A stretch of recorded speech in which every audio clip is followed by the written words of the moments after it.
Okay, everyone. Dr. Alex Bloom back again with another video. I'm really excited to be kicking off my new channel with more of a personal series and me discussing my adventures in Egypt. Now, before I headed to Egypt, I had the chance to stop in Dubai during a layover, which extended just for a few days before heading over to Cairo. And so that's where we will begin our series. Now, before we launch into day one, I wanted to take a quick moment and lay some context in terms of why I even decided to head over to that part of the world to begin with. I had been wanting to go to Egypt since I was about 7. It had just been in my blood. I wanted to become the next Indiana Jones as a little tyke. In fact, I almost studied archaeology in the hopes of becoming an Egyptologist. So that had always been in my background, and heading to the Great Pyramid in particular had always been number one on my bucket list. And then this past fall, I had been going 90 to nothing, as I have been for quite a while, and I hit a wall. I hit a wall in December that was pretty gnarly, just from teaching and working on my book and having a busy practice, and didn't take off any time for the holidays. So I ended up taking a week off, which was very restorative for me, and it was a wonderful chance for me to have a detox from all electronics, from the internet. And toward the end of that, I started listening to a radio interview on Jimmy Church, and the guest was saying how he runs tours in Egypt, and he had overheard from a temple guard that NASA, of all organizations, would supposedly be taking over the Great Pyramid later this year, and it would be closed to the public. So it put this fear in me of, oh my gosh, first of all, I have no idea whether or not this is even true or just hearsay. And second of all, I thought, well, I don't know if I want to risk it. That, this had been number one on my bucket list, and if there's any shred of truth to that, I want to make sure and get over there before that time ran out. So later on in my video, I'll answer whether or not there's any truth behind that. So that led me down a quest of looking for tours online, and I looked up this particular speaker and thought, well, his tours were a bit pricey, and he had one upcoming in May, and that was sold out, and so his next one is in July. And I thought to myself, you do not want to go to Egypt in July, Alex. So I kept looking, and one night I'm meditating, and I open my eyes, and my gaze lands on this book on my bookshelf. And that book was The Giza Power Plant by Chris Dunn. And so instantly I thought, oh my gosh, of course. Why didn't I think of Chris earlier? He's my favorite author on the subject of the pyramids, and I should have just gone to his website.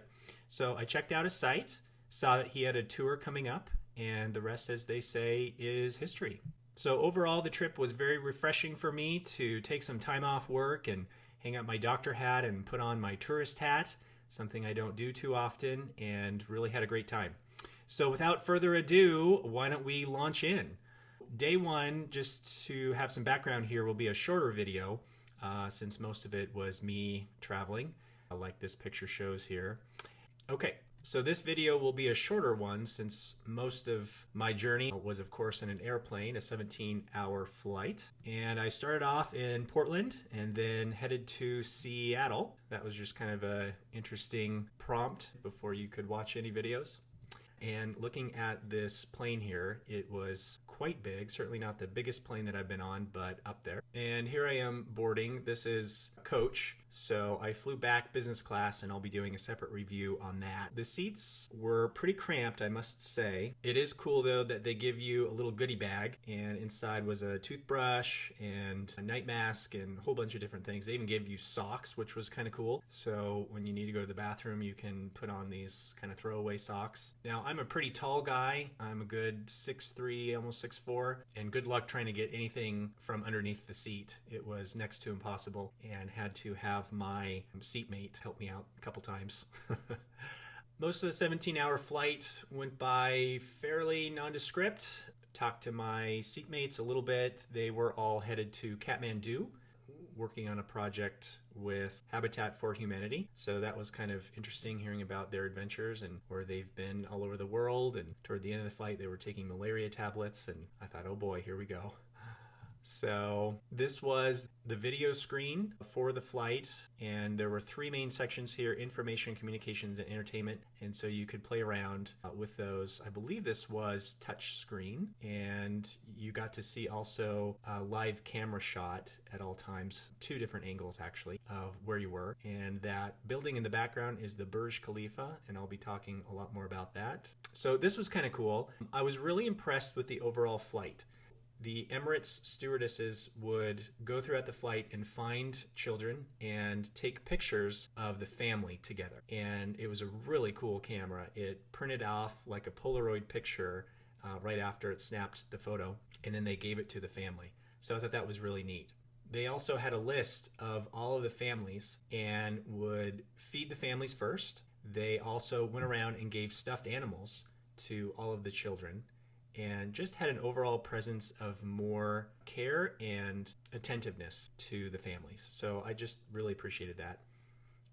And here she is taking a few photos. Okay, now this was the menu, which was kind of cool. So we had options in terms of what we wanted to eat. And yeah, so here's our first dish there. And you know, it was okay. This is what the dessert looked like. And here were our movie options. There were hundreds of movies literally to choose from. It's kind of cool how they organized them into Marvel theme, or they had a whole section on Disney, two different sections actually, and new movies, documentaries, and they had dozens of different folder options based on themes for movies that were in Arabic or French, Spanish, etc.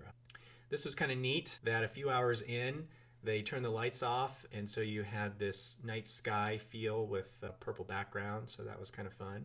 And had a pizza toward the end. You know, again, it was okay. And here was our breakfast before we got ready to land, and had some sort of, I don't know, it was like a bagel dish and some rice and beans. Okay, so here's a picture of the business class as we were exiting the plane. They were nice seats. It was, you know, it's not a cheap ticket. It's close to $5,000 if you want to go international. I'll talk more about, again, my experience coming home on that. Luckily, I was able to use my miles. But yep, it was definitely worth it for a 17, 18-hour flight being in a seat like that, no question. And just the leg room alone, especially being someone who's taller. Okay, so when I got off the plane, this was what I was met with. Very interesting, just having never been to the Middle East before or a Muslim country, seeing the Arabic script. So it was kind of cool. And this was also interesting. Of our next video screens were then prayer rooms. So they had separate sections as soon as you could get off the plane if you wanted to go pray. And that was certainly present all over both Dubai and Egypt. And here was my first advertisement that I saw, again in Arabic. So it was just really interesting for me to see that. And here's a waterfall in the airport. And so I knew I was getting into luxury soon here, seeing this at an airport. So let me say a few words about Dubai in general. Dubai is both a city as well as an emirate, which is in the United Arab Emirates. And an emirate is kind of like what we would have here in the States as a state. It's just known as a political territory. And their currency is in dirhams. $1 is equivalent to about 3.5 dirhams, more or less. And after you get down the escalator, you are met with customs. And so this is headed to customs. So very different than what I was expecting, that's for sure. And on this trip, I met up with a friend of mine, Wayne.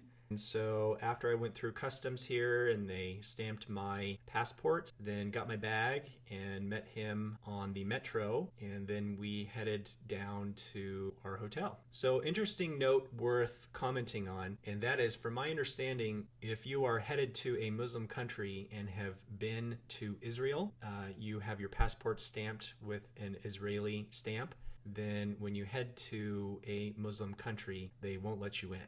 So that's my understanding. So for those of you who are interested in heading to Israel, when you go there, you can have them stamp on a separate sheet of paper that you can carry with you, so that then you won't have to wait till you get a new passport before you head to a Muslim country.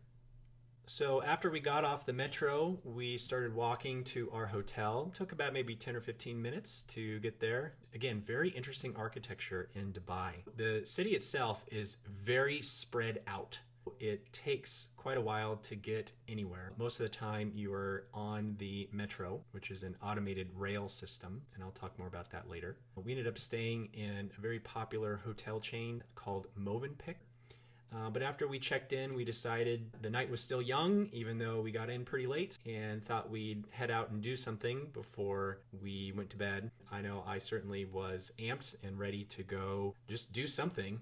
So we ended up heading to a mall, and Dubai is known for two huge malls. And again, I'll go into this later, but each mall, I'm not even joking, is the size of a city.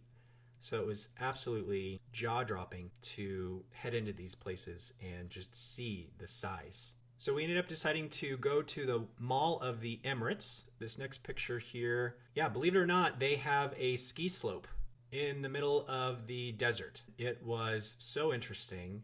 I had heard about this, but once you see this in person, it's phenomenal. So here's Wayne and I, and he had been here before, and he had suggested this restaurant, so we thought we'd go check it out. I was in shock. I didn't have words to really describe the experience. It was so interesting seeing folks ski down an actual ski slope. So here's a video I captured of some folks having fun. It's interesting here. So there was a gondola that would take you up to the top of the ski slope, and you can ski, you can snowboard. There's all these different options. They had penguins inside. They had fake snow falling down. It's just the stuff of dreams. It's like a Disneyland in some ways. So it was fun to be able to have dinner and overlook. And here's just the restaurant.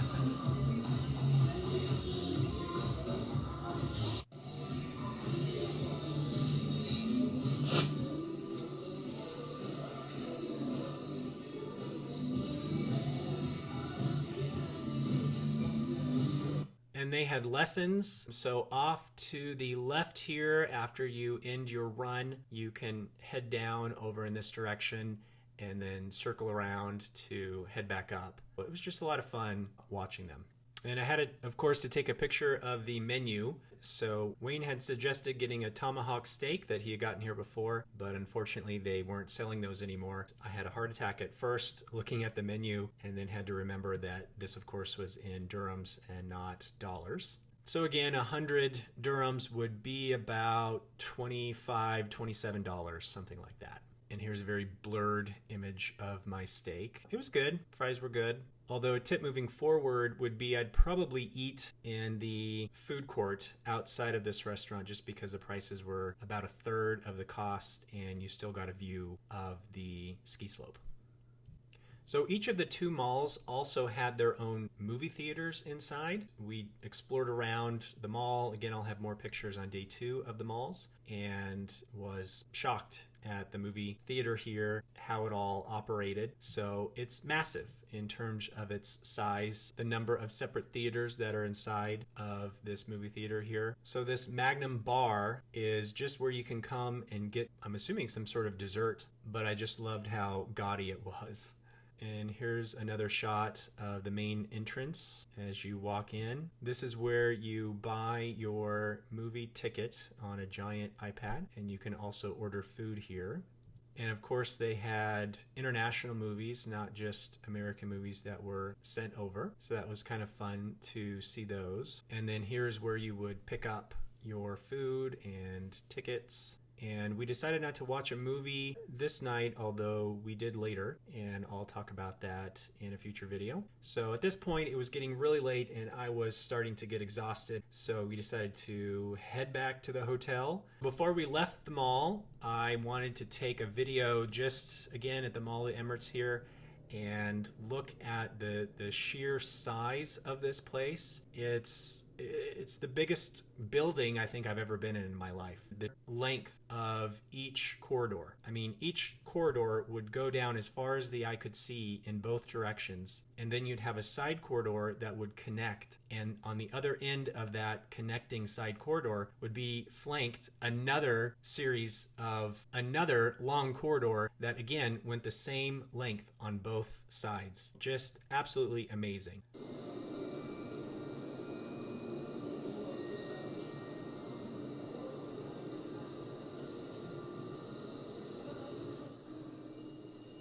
So I'm toward the middle at this point.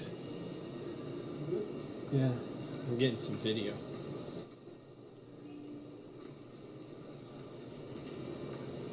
Metro and taxi. So if we go where the sign is Metro and taxi. So again, as far as you can see in both directions.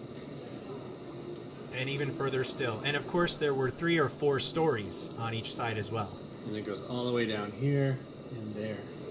And then on top of this, again, there would be, depending on the mall, 3 or 4 really long corridors. And I'm going to end the video on this picture here. So I will be coming back to this on a future day. But it was very interesting, I will say, being on a metro, let alone being in a Muslim country for the first time and just experiencing the difference in culture and values and laws compared to what I'm used to. I'm going to leave it on that, and we'll again come back to this later on. So stay tuned for day 2. I'll be talking about how I had a spiritual experience for an unlikely reason, be going through the malls in more depth and the other mall that we visited on day 2, and a boutique experience inside a movie theater. So all this and more on day 2.